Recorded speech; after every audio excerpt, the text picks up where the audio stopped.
Deməli uşaqlar bizdə belə bir sual verilib. Sualda deyilir ki, radiusu 2 kökdə 6 olan 10 mərkəzli çevrəyə. Yəni bu çevrənin, baxın bu radiusu 2 kökdə 6-ya bərabərdir. Və məlumdur ki, radius hər zaman toxunanı nədir? Perpendikulyardır. Bura düzbucaqdır. Digər tərəfdən nə deyilir? PA və PB toxunanları çəkilib. Və bir çevrədə bilirik ki, eyni nöqtədən çevrəyə çəkilən 2 dənə toxunan, yəni PA və PB toxunanları bir-birinə bərabər olur. Onda yazaram ki, 2x üstə gəl 1 bərabərdir 6x çıx 7-yə. 2x'i sağ tərəfə aparsam 4x bərabərdir 8 və x bərabərdir 2 tapdım. Əgər x-imi 2 tapmışamsa, buradan asanlıqla AP toxunanını x-in yerinə 2 yazıb tapa bilərəm. Yəni AP bizdə bərabərdir 2x üstə gəl 1-ə.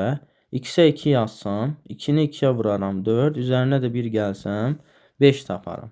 Yəni AP toxunanımız 5-ə bərabər oldu. Bəs məsələdə bizdən nə tələb olunur? Bizə deyilir ki, P nöqtəsindən çevrəyə qədər olan ən yaxın məsafə. Yəni bu P nöqtəsi, buradan çevrəyə olan ən yaxın məsafə, baxın bu məsafədir. Yəni mən bu məsafəni tapmalıyam.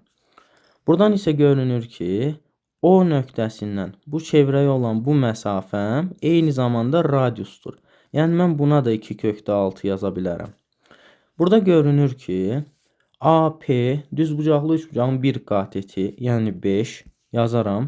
AO isə onun ikinci kateti. OP isə hipotenuzudur. Yəni yazaram 5-in kvadratı üstə gəl 2 kökdə 6-nın kvadratı. Bərabər olur nəyə? OP-nin kvadratına.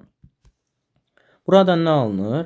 OP kvadrat bərabərdir 49. OP-ni tapdım 7. Əgər mənim OP məsafəm, baxın bu məsafə, hamısı 7-yə bərabərdirsə, bu hissə 2 kökdə 6-dırsa, mən bu hissəni, burada qırmızı ilə işarələdiyim bu hissəni necə taparam? Ümumi məsafədən 2 kökdə 6-nı çıxaram, həmin məsafə alınır. Yəni 7 minus 2 kökdə 6. Onda mənim P nöqtəsindən bu çevrəyə olan ən yaxın məsafə nəyə bərabər olur? 7 minus 2 kökdə 6.